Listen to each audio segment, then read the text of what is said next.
My name is Arthur. I'm 62 years old, and my hands have spent a lifetime shaping metal. But the heaviest thing I ever had to hold was the silence in that lawyer's office 2 years ago. The air was stale, thick with the smell of old paper and the cheap wood polish on the desk that sat between me and my late wife's family. The lawyer, a man with eyes that had seen too many wills read and too many families torn apart, cleared his throat. He read the final clause from Eleanor's great-aunt's will, the part that bequeathed the old, defunct Sterling Ironworks to me. That's when the laughter started. It wasn't loud, just a dry, sharp chuckle from my brother-in-law, Mark. He leaned forward, his expensive suit crinkling, and a smirk spread across his face. It was the kind of smile that doesn't just mock you. It tries to erase you. It was a moment that burned itself into my memory, a brand on my soul. A monument to failure, Mark scoffed, his voice dripping with a mix of pity and contempt that was far worse than outright anger. He looked me up and down, taking in my worn work shirt and calloused hands. "What are you going to do with that, Art? The only thing that place has produced in 50 years is rust and rats." His two sons, sitting beside him, snickered right on cue, like a pair of trained dogs. They looked at their father for approval, and he gave them a slight nod. The lawyer didn't even flinch, just stared at a point on the wall behind my head. I didn't say a word. I just felt a muscle in my jaw tighten, a hot flash of shame and anger that I forced down deep. I wouldn't give them the satisfaction of a reaction. That place was more than just rust and rats to me. It was the last piece of Eleanor's family, the last story she ever told me. I simply reached out and took the deed and the single, heavily rusted key from the lawyer's desk. The cold, pitted metal felt heavy in my palm, a solid piece of their scorn. My silence was a wall against their ridicule, but inside, their words were rattling around, chipping away at my composure. They saw me as a fool, a poor old machinist saddled with a worthless pile of bricks and decaying steel. In their eyes, I was inheriting a burden, a public punchline. They were the successful ones, with their new trucks and comfortable lives, and I was the relic, just like the factory. The worst part was feeling their judgment fall not just on me, but on the memory of my wife, Eleanor. They were laughing at her legacy, and she wasn't there to defend it. So I had to. They knew how much that place meant to her. When we were young, before life got so hard, Eleanor and I used to walk past the old ironworks on summer evenings. She'd point to the faded lettering on the brick and tell me stories her grandfather had told her, stories of innovation and pride, of a time when the Sterling name meant something in this town. It was a place of dreams for her, even in its decay. She believed there was still honor in those walls. Now her own family was spitting on that memory, treating it like a joke to be passed around at my expense. As I walked out of that office, their laughter still echoing in the hallway, I felt a cold, hard resolve settle in my gut. They saw a ruin, but I was holding the last promise I ever made to my wife. What would you do if your own family laughed in your face for honoring a memory? If they branded you a fool for seeing value where they only saw decay? Listen to my story until the end, and tell me, what would you have done in my place? Also, let me know from which city you're listening. I need to know I'm not alone in this. If you want to hear more stories like this one, subscribe to the channel. My life wasn't built on inheritances or silver spoons. It was forged in the heat and noise of Ironwood Creek. I was born here, back when the air still tasted of coal smoke and progress. My father worked at the steel mill until his lungs gave out, and my mother took in sewing. They taught me that your worth wasn't in your bank account, but in the sweat on your brow and the strength of your word. I started sweeping floors at a machine shop when I was 16, and I fell in love with the smell of cutting fluid and hot metal. There was an honesty to it, a logic. You put in the work, you learned the craft, and you could turn a block of raw steel into something precise, something useful. That was a kind of magic to me, a language I understood better than anything else. I met Eleanor at a town fair when I was 19. She wasn't like the other girls who seemed to look right through a boy in greasy overalls. She had eyes that saw things, really saw them. She saw the dirt under my fingernails and didn't flinch. She asked me what I'd been building. Her family, the Sterlings, had been important once, but their money was long gone, faded like the paint on their old family home. All they had left were stories. But Eleanor, she was different. She had a quiet strength, a kindness that felt like coming home. She didn't care that I had nothing to my name but a beat-up Ford and a toolbox. She said she could see I was building a life, and that was enough for her. Our first few years were lean. We lived in a tiny, two-room apartment above a bakery, and the smell of fresh bread every morning was one of our few luxuries. I remember us saving for 6 months just to buy a proper kitchen table, eating our meals on a pair of upturned crates until then. The day we brought it home, we didn't even put anything on it. We just sat there, our hands flat on the smooth, cheap pine, and it felt like we owned a palace. We weren't just surviving, we were building. Every paycheck, every small repair I did on the side, was another brick in the foundation of the life we were making together. It was hard, but it was ours, and that made all the difference in the world. My work at the plant was my pride. For 40 years I was a machinist. I knew every groan and shudder of the big lathes, could calibrate a milling machine by ear. It wasn't just a job, it was who I was. Arthur Vance, the man who could turn a blueprint into a perfect gear, the man you called when a machine was off by 1/1000th of an inch. My hands weren't soft, and my back ached most nights, but I provided for my wife. I kept a roof over our heads, and I did it with my own 2 hands. That was my definition of a successful man. It was a simple code, but it was mine, and I lived by it every single day. It was on our evening walks that Eleanor would talk about the Sterling Iron Works. It was already a ghost back then, a skeleton of brick and steel against the sunset. She never saw it as a failure, though. She'd point to the high, arched windows and tell me about her grandfather, a man she described as more artist than industrialist. He believed that even the most functional piece of machinery should have a kind of grace. She'd trace the faded Sterling name on the gate with her finger and tell me that building held the best parts of her family's history, the ambition and the dreams, not the decline that came later. It was her connection to a past she was proud of. I remember one autumn evening clearly. The air was crisp, and the leaves were turning. We stood by the rusted fence, and Eleanor was quieter than usual. She told me how her grandfather had a secret workshop inside, a place where he worked on his own special projects, things he never showed anyone.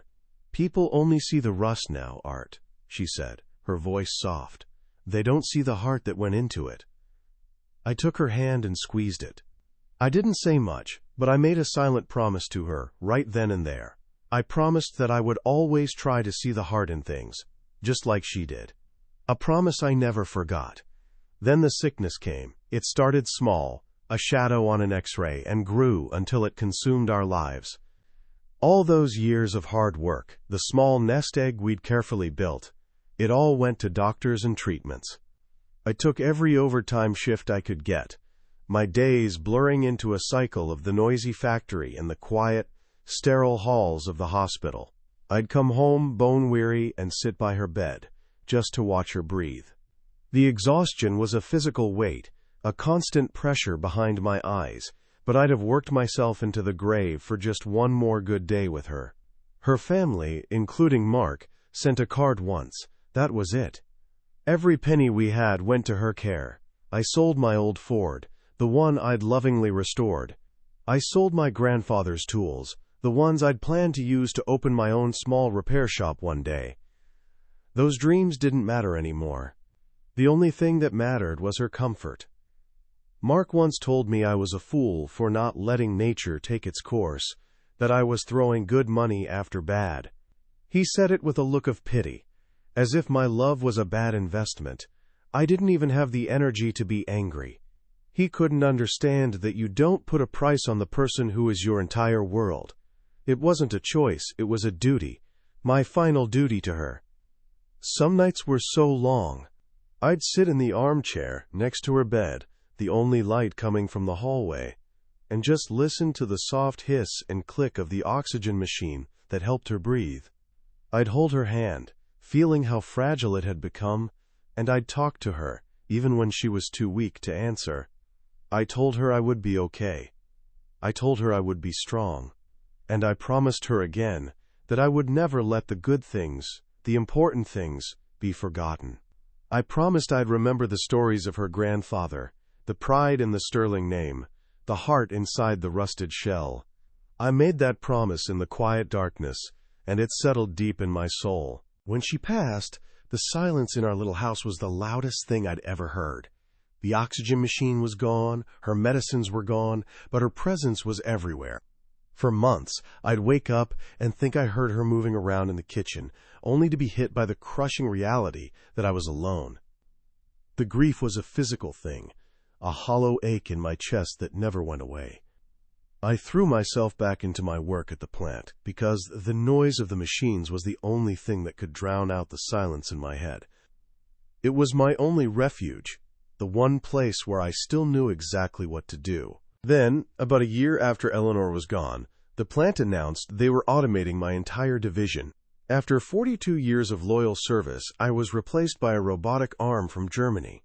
They gave me a small severance package, a firm handshake from a manager half my age who couldn't look me in the eye, and a pat on the back. I walked out of that gate for the last time feeling like a ghost. I had become just like the old Sterling factory, a relic, a piece of outdated machinery that was no longer useful in the modern world. The two anchors of my life, my wife and my craft, were both gone. Life became a series of quiet, solitary days. I'd wake up, make my coffee, and find something to fix. A loose board on the porch, a dripping faucet, a sputtering lawnmower. I finished the roof on our house, a job we'd talked about doing for years. I remember sitting up there on the peak, hammering in the last shingle, and looking out over the town. It was a small victory, but it was mine. It was proof that even when everything else is stripped away, a man can still find purpose in his own two hands. He can still build, still mend, still put things right. That's a kind of dignity no one can take from you. Mark and his family never understood that. Their lives were built on different principles. They inherited their comfort, and they judged everyone else by what they had, not by who they were. They saw my calloused hands and my simple life as signs of failure. They couldn't comprehend a man who would spend his life's savings on his dying wife, who would find pride in a job they considered beneath them. Their laughter in that lawyer's office wasn't just about a run-down factory. It was the final verdict on a life they had always looked down upon. They were laughing at my love, my work, and my grief. That's why the key to the ironworks felt so heavy in my hand. It wasn't just a piece of rusted metal. It was the final chapter of my life with Eleanor. It was the last promise I made to her in the dark. It was the physical embodiment of her family's forgotten legacy. To them, it was a joke, a pile of scrap. To me, it was sacred. It was a testament to a man's ambition and a wife's memory. Their scorn didn't cheapen it. It made it more precious. It solidified my resolve. I had to honor it, not for them, but for her. I've never been a man who fought with words. My father taught me that talk is cheap, and actions speak for themselves. I couldn't have explained to them in that office why that factory mattered. They wouldn't have had the ears to hear it, or the heart to understand it. My validation wouldn't come from arguing with them. It would come from my own labor, my own quiet determination. As I walked away from their ridicule, I knew what I had to do. I had to prove them wrong, not by shouting, but by building. I had to show them that there is a value in things that rust and decay, a value they were too blind to ever see. So when I stood before that factory for the first time as its owner, I wasn't just looking at crumbling brick and shattered windows. I was looking at the end of one promise and the beginning of another. I was looking at the heart of Eleanor's stories. Her family had abandoned it. The town had forgotten it. Mark and his sons had laughed at it. But I saw what Eleanor saw. I saw the ghost of her grandfather's ambition, the pride that had been left to crumble into dust. And I knew, with a certainty that settled deep in my bones, that I was the only one left to bring it back. My first trip to the ironworks as its owner was on a gray, overcast morning. The key felt foreign in my hand, a piece of someone else's history. Standing before the main gate, which was choked with thorny vines and weeds as tall as I was, the reality of it hit me like a physical blow. It was bigger and more dilapidated than I remembered from my walks with Eleanor. Broken windows stared down like hollow eyes from the brick facade. The sheer scale of the decay was overwhelming. It wasn't just old. It was a carcass, a skeleton picked clean by time and neglect. For a long moment I just stood there on the cracked pavement, feeling the weight of the task ahead settle on my shoulders. It felt less like an inheritance, and more like a sentence. The first order of business was to secure the place. I drove my old pickup to the hardware store, a place I'd been going to for 40 years. Bill, the owner, was behind the counter. He's a good man, but he's also a town gossip. When I asked for the heaviest padlock and chain he had, a sad, knowing smile crept across his face. "Keeping the ghosts in or the scrappers out, Art?" he asked, his voice laced with a kind of gentle pity that was almost worse than open mockery. I just nodded and paid for the items. The exchange was brief, but it was the first small public confirmation of my new status. I was no longer just Art Vance. I was Art Vance, the man who owned the town's biggest ruin. I spent that first week just trying to clear a path to the front door. The work was brutal. I used a machete and heavy shears, hacking away at decades of overgrown nature that had tried to reclaim the factory. My hands, already calloused from a lifetime of work, were raw and blistered by the end of each day. On the third afternoon, as I was wrestling with a thick, stubborn root, a shiny new pickup truck slowed down on the road. It was Mark. He honked the horn twice, a cheerful, jarring sound in the quiet air. I looked up and he gave me a big, theatrical wave and a laugh I could see even from 50 yards away. His two sons were in the passenger seat, pointing and laughing along with him. He didn't stop. He just drove off, leaving me standing there, covered in sweat and dirt, feeling smaller than I had in my entire life. The world started to shrink around me after that. My old friends from the plant, the men I'd shared coffee and complaints with for most of my adult life, they grew distant. I ran into Dave, my old shift partner, at the grocery store. He clapped me on the shoulder, but his eyes were full of an awkward pity. "Heard about the factory, Art," he said, his voice low. "Geez, man, be careful. That place is a death trap." He meant it as a warning, but what I heard was dismissal. He didn't ask if I needed a hand or what my plans were. In his mind, the story was already written. Old Art had finally lost his marbles. I was a project to be worried about, not a friend to be supported. Even my own quiet street began to feel different. Mrs. Gable, my neighbor for 20 years, used to give a big, friendly wave every time she saw me in the yard. Now, her waves were replaced by a tight little nod, and she'd hurry inside as if my bad luck were contagious. One morning, I saw her talking to the mailman, her hand gesturing vaguely in the direction of my house. I couldn't hear what she was saying, but the tone, the slight shake of her head, it was unmistakable. I had become a story, a piece of local folklore, the poor old widower who'd been saddled with a pile of bricks and rust. My grief was now a public spectacle, and my inheritance was the punchline. Inside the factory, the silence was a physical presence. It was a deep, echoing quiet that swallowed every sound I made. The only interruptions were the steady, rhythmic drip of water leaking from the roof, and the occasional scuttling of rats in the dark corners. The place was a tomb of industry. The air was thick, with the smell of damp earth, rust, and decay. Sometimes, when the wind picked up, it would whistle through a broken window pane with a low, mournful sound, like the building itself was groaning in pain. I'd spend hours in there alone, and the loneliness was so profound, it felt like a heavy blanket smothering me. I tried to be methodical, to approach it like a job at the plant. I started with a clipboard and a pen, intending to make a comprehensive list of repairs. But the list became a novel of failure. Every piece of machinery was a solid block of seized, rusted metal.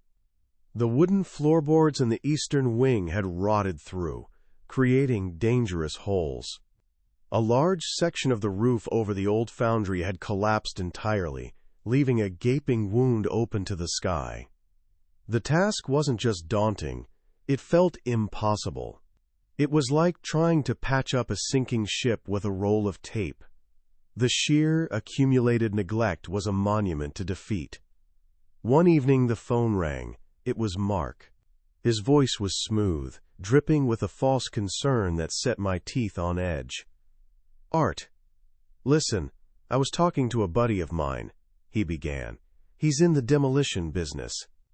He said he could probably level that whole place for a reasonable price. You could sell the land, maybe get enough to cover the property taxes for a few years.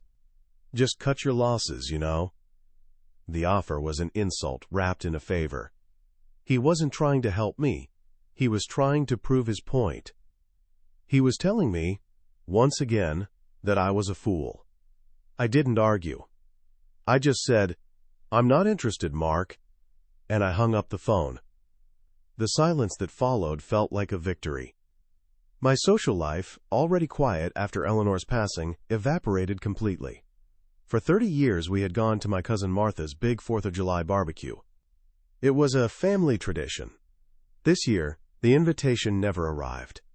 After waiting a week, I finally called her. There was a long, uncomfortable silence on the other end of the line before she stammered.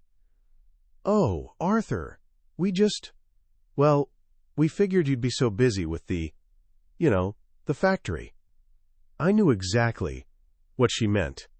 I was an embarrassment. My project, my promise to Eleanor, had made me a social pariah in my own family. They didn't want the old fool, with the rusty albatross around his neck, spoiling their party. To avoid the pitying looks and the awkward questions, I started keeping strange hours. I'd load up my truck before the sun came up and drive to the factory in the pre-dawn darkness. I'd work all day, fueled by black coffee from a thermos and a couple of sandwiches, and I wouldn't leave until long after sunset. The factory became my entire world. The smell of rust and mildew clung to my clothes and my skin. The grime was permanently embedded under my fingernails. I felt like I was slowly merging with the place, becoming just another forgotten fixture in a building full of them. One afternoon, I heard the sharp crack of breaking glass. I went outside to find 2 teenagers by the fence, throwing rocks at the few intact windows on the second floor. I didn't shout or run at them. I was too bone-weary for anger. I just stood there, my hands on my hips, and looked at them. One of them, a kid with a cocky smirk, called out, "Hey, mister, you gonna live in there? It's a real palace." They both erupted in laughter and took off down the street. Their childish taunt didn't sting as much as the simple, unvarnished truth of it. To the rest of the world, that's all this place was. A joke, a ruin, a target for rocks. The financial pressure was a constant, dull ache in the back of my mind. The severance pay from the plant was a finite resource, and I watched it shrink with every trip to the hardware store for lumber, tarps, and tools. Each dollar I spent felt like a reckless bet against impossible odds. I was pouring the last of my savings into a black hole that everyone I knew had already written off. In the dead of night, lying in bed and listening to the house settle, the doubt would come creeping in. Was I being stubborn? Was I just an old man chasing a ghost, proving Mark right about everything? I hit a low point during a heavy thunderstorm in late spring. I had spent days patching what I thought were the worst leaks in the main workshop's roof, but the storm proved how futile my efforts had been. Water poured in from a dozen new places, cascading down the walls and turning the dusty concrete floor into a slick, muddy soup. I stood there in the middle of that vast, dark space, getting soaked to the bone, listening to the roar of the rain on the metal roof, A wave of complete and utter despair washed over me. It felt like the factory itself was weeping, and I was drowning in its tears. For the first time, I truly considered walking away and never coming back. That night, I sat at my kitchen table, staring at the deed. The crisp legal document felt like an anchor pulling me down. I tried to conjure Eleanor's voice, to remember her stories of her grandfather's vision and artistry. I tried to see what she saw in that place, but all my mind could picture was the rust, the rot, and the smug, laughing face of her brother. The collective weight of their judgment felt heavier than any piece of machinery in that factory. Their disbelief had become a physical force, pressing down on me until I could barely breathe. My moment of truth came unexpectedly. A local realtor named Sharon, a woman I'd known for years, stopped by the house unannounced. She had that same look I'd come to know so well, a careful blend of sympathy and professional distance. "Arthur," she said, her voice gentle, "I heard about your work at the ironworks. Look, I have an investor who specializes in distressed properties. He won't offer much, but it would be a quick, cash sale. It would get that burden off your shoulders." That word burden struck me like a slap. That's all it was to them. Not a legacy. Not a promise. Not a piece of history. Just a burden. Standing there on my own front porch, listening to Sharon's well-meaning but utterly crushing advice, I finally understood. I saw my reflection in her pitying eyes. In the eyes of this town, in the eyes of my own family, I was no longer Arthur Vance, the machinist who could make steel do his bidding. I was no longer Eleanor's grieving husband. I had been recast in a new role. I was the old fool with the worthless property. That was my new identity, a label they had all quietly agreed upon, and it was a role I was expected to play until the end. I looked over Sharon's shoulder, toward the horizon where the jagged silhouette of the factory stood against the bruised purple of the evening sky. And in that moment, something inside me shifted. The frustration and the shame burned away, leaving behind something cold, hard, and quiet. A resolve. If they were all so certain it was worthless, then its true value, whatever that might be, was a secret that belonged to me and me alone. Their scorn wasn't a cage. It was a fortress wall. It had cut me off from them completely, leaving me utterly alone with my promise. I told Sharon I wasn't interested, politely but firmly. I closed the front door and leaned against it, feeling the cool wood against my back. The silence in the house was different now. It wasn't empty anymore. The isolation was finally complete. There were no more whispers to overhear. No more pitying looks to endure. They had all said their piece. It was just me and the ironworks now, a partnership of the forgotten. In their world, I was a lost cause. But in the quiet solitude they had forced upon me, I felt a strange and unexpected sense of freedom. The freedom of a man who had absolutely nothing left to prove to anyone but himself. But despair is a luxury I couldn't afford. The next morning, I woke up with a new kind of determination, one born not of hope, but of pure, unadulterated stubbornness. I decided to stop trying to fight the decay and start trying to understand the heart of the place. I wasn't a roofer or a carpenter. I was a machinist. The soul of this factory wasn't in its walls or its roof. It was in the machinery. I would give every single piece a final, proper inspection, a last right, from one of their own kind. It was the only thing I knew how to do, and it felt like the most honest work I could perform in that place. It was a duty owed to the men who had worked there before me. I started walking the floor with a different set of eyes. I wasn't looking at the rust anymore. I was looking through it. I saw the design, the flow of the assembly line, the logic behind each station. My hands, without my even thinking about it, would trace the lines of a gear housing or test the play in a frozen spindle. I could almost hear the ghosts of the machines, the hum of the motors, the rhythmic clang of production. I felt a kinship with Eleanor's grandfather, a man I'd never met. I understood his language, the language of steel and tolerance and function. It was a silent conversation across the decades, and in it, I found a strange kind of comfort. That's when I saw it. In the center of the main workshop stood the biggest machine of them all, a massive hydraulic press that must have weighed 20 tons. I'd walked past it 100 times, seeing it as just another immovable monument to failure. But that day, my machinist's eye saw something wrong, something profoundly out of place.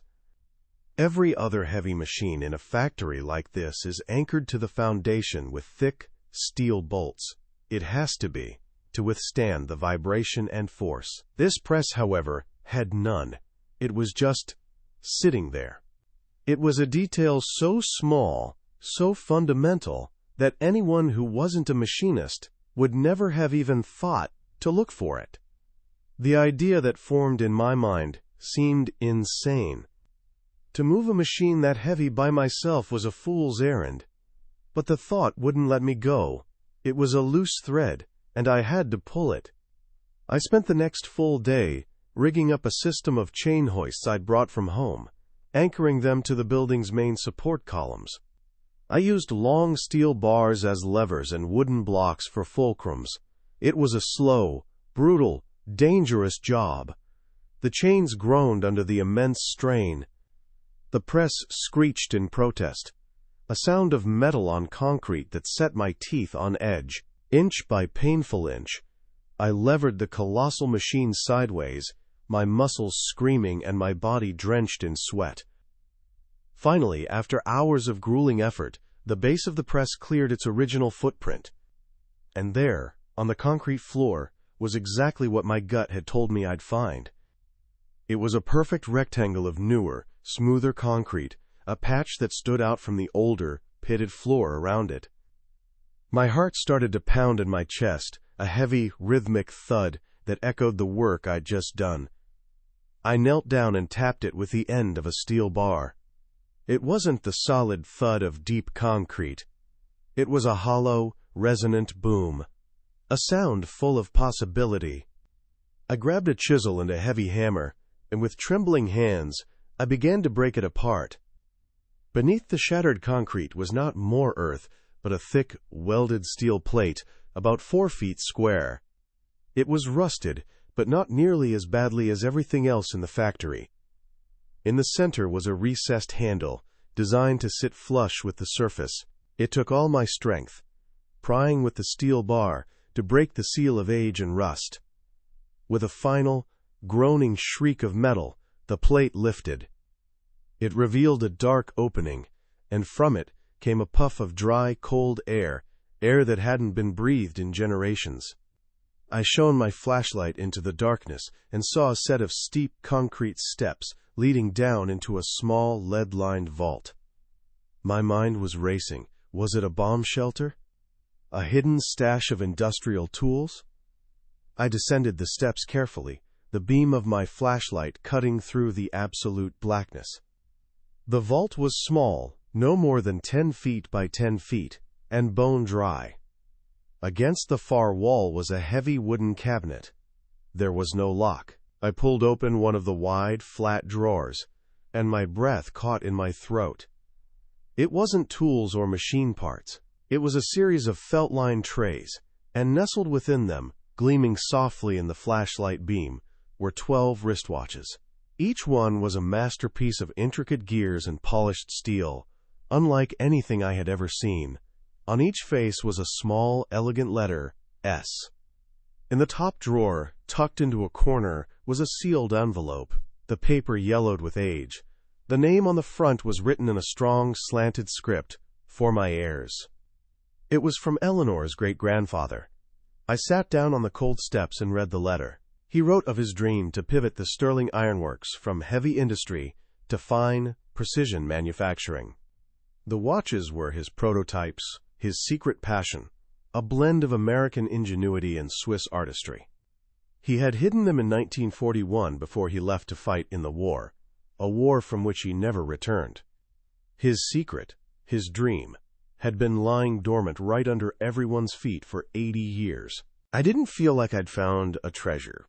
I felt like I had found the truth. This was the heart Eleanor had talked about. This was the proof that her family's legacy wasn't just rust and failure. It was innovation, ambition, and artistry. Her stories weren't just fond memories. They were real. In that dusty, silent vault, holding that letter in my hand, I felt a profound sense of vindication. It washed over me, cleansing all the shame and humiliation. They had laughed at a ruin, but I was standing in a time capsule that held the very soul of the sterling name. My first thought wasn't about the money. It was about Mark. I pictured his smug face, his easy laughter. If I told any of them, I knew exactly what would happen. They would see only dollar signs. They would sell the watches to the highest bidder. The story would be lost, and the money would be gone in a year, spent on new trucks and fancy vacations. They would have stripped the meaning from the discovery, just as they had stripped the dignity from Eleanor's memory. In that moment, I made a new promise. This secret would stay with me. It was my burden to carry now, but it was a worthy one. I didn't rush. I carefully packed the watches in padded boxes and took them home that night. For the next 2 weeks, I became a scholar. I spent my days at the town library, poring over old books on horology, the art of watchmaking. I learned about the masters of the 1930s, about the value of unique, handcrafted movements. I contacted a specialist at a prestigious auction house in New York, describing one of the watches as a family heirloom I was curious about. I sent him detailed photographs, never revealing my name or where I was. I was careful, I was strategic, I was a machinist, and I understood the value of precision. The specialist's reply came a week later in a discreet email. He was ecstatic. The design was unknown. The craftsmanship was, in his words, of a quality that rivals the masters of the era. He said that if it was a genuine, one-of-a-kind prototype from that period, a single watch could fetch a price at auction that was simply staggering. He gave me a conservative estimate, a number with so many zeros that I had to read it 3 times. It was more money than my entire neighborhood was worth. The 12 watches together weren't just a treasure, they were a fortune beyond my wildest comprehension. That night, I sat in my quiet kitchen, the same kitchen where Eleanor and I had eaten on upturned crates, and I held one of those watches in the palm of my hand. The weight of it felt different now. It was the weight of security, of freedom, of justice. I thought of Mark, laughing from his truck. I thought of my cousin, too embarrassed to invite me to her barbecue. I thought of the pitying looks from everyone in town. They all thought they knew my story. They had written me off as a pathetic old fool. But they knew nothing. The real power wasn't in their laughter or their judgment. It was right here, in my hand, ticking silently. Their blindness was their own fault. They looked at the factory and saw a pile of junk because that's all they were capable of seeing. They lacked the curiosity, the respect, and the knowledge to look any deeper. My hands, calloused from a lifetime of labor they looked down on, were the very things that allowed me to feel the subtle vibrations of a hidden vault. My mind, trained to see the minute details in a piece of machinery, was what allowed me to spot the anomaly they had all missed. They hadn't just underestimated me, they had underestimated the value of my entire life's work and experience. This discovery was the ultimate fulfillment of my promise to Eleanor. I hadn't just saved the building, I had resurrected the very essence of her family's forgotten pride. I had found the evidence that her grandfather was more than just a failed industrialist. He was a visionary, an artist. The world had forgotten him, his own family had forgotten him, but I had found him, and I would be the one to honor him, not by selling off his legacy but by preserving it. I would be the quiet guardian of his dream. I now had a new plan, a silent one. I would not say a word to anyone. I would not seek revenge or demand an apology. My justice would not be loud. It would be built of brick and steel and glass. I would use this secret not to enrich myself in the way they would understand, but to restore the factory. I would bring the sterling ironworks back to life, not as a business, but as a monument to the very things they had mocked: dignity, history, and quiet, unwavering craftsmanship. They would see it every day, and they would never, ever know the truth. Their ignorance would be my silent, final victory. My decision was not born from a flash of anger or a desire for revenge. It was a cold, clear, and logical conclusion, the kind a man reaches after a lifetime of measuring things twice and cutting once. I sat there in my kitchen, the faint ticking of one of the watches in my hand, the only sound in the house, and I thought about Mark and his sons. If I showed them this, they wouldn't see the artistry or the history. They wouldn't see Eleanor's grandfather's dream. They would see a winning lottery ticket. They would fight over it, sell it off piece by piece to the highest bidder, and the money would vanish into new cars and bad investments. They would desecrate this discovery, strip it of its meaning, and leave nothing behind but the same old emptiness. No. This secret was a burden, but it was a sacred one. It had been entrusted to me, not to them. I would protect it. I decided I would sell only one. Just one was all I needed. The process was a job, like any other I'd ever done. It required precision, patience, and a steady hand. I contacted the specialist in New York again, using a new email address and a prepaid phone I bought in the next county over. I was no longer Arthur Vance, the local curiosity. I was a private, anonymous collector. I followed his instructions to the letter, carefully packing one of the watches, not the finest one, but a beautiful piece nonetheless, and shipping it via a specialized, insured courier. For a few weeks, there was only silence. Then, one Tuesday morning, an email arrived with a simple confirmation of a wire transfer.